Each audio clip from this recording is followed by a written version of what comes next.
Hello and welcome to Thought for October the 6th. Our readings are 1 Chronicles chapter 22, Ezekiel chapter 32 and Ephesians chapters 3 and 4. And our thought is, then they will know that I am the Lord. The above phrase occurs so often in Ezekiel. For example, chapters 28, 29 and 30 all conclude with these words.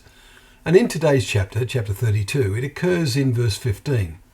After predicting the downfall and disgrace of Egypt, where the remnant of the people of Jerusalem had gone for safety, taking a reluctant Jeremiah with them, as we read in Jeremiah 43.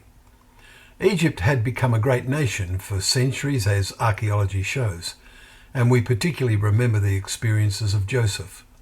So what does this phrase mean?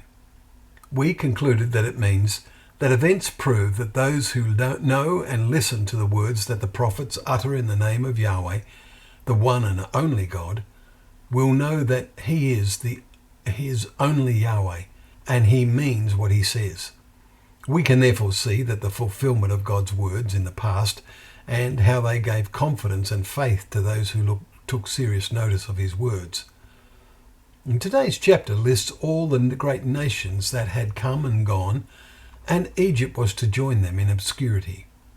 Some we know, like Assyria, verses 22 and 23. Some we are also not sure of the details about, like Elam and Edom. And it's interesting that Meshech gets a mention also in verse 26 as a nation of the past, before Ezekiel's time.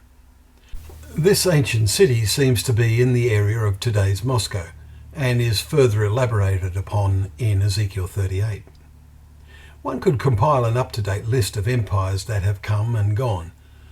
The Roman Empire became nominally Christian in the 3rd century, but perished in its own corruption 200 years later. And what of the British Empire, the Spanish, and so on? Human empires come and go, but when God's empire is established over all the earth, then all people will know Him. But it will be of no special benefit to those who do not know the Lord now. Indeed, it may well be a disaster to many. God also causes the prophet Joel to paint this picture of the future. Yahweh roars from Zion, he says, the heavens and the earth quake, but Yahweh is a refuge to His people. So you shall know that I am Yahweh your God, who dwells in Zion, my holy mountain. And Jerusalem shall be holy, and strangers shall never again pass through it. Chapter 3, verses 16 and 17. It is also inspiring to ponder the words of Zechariah chapter 10 verse 6. Those who know their God now will have an eternal role in His service from that time. Well, thank you once again for joining us for Thought for the Day, where together we can open up the pages of God's Word, knowing that Word to be a lamp to our feet and a light to our path.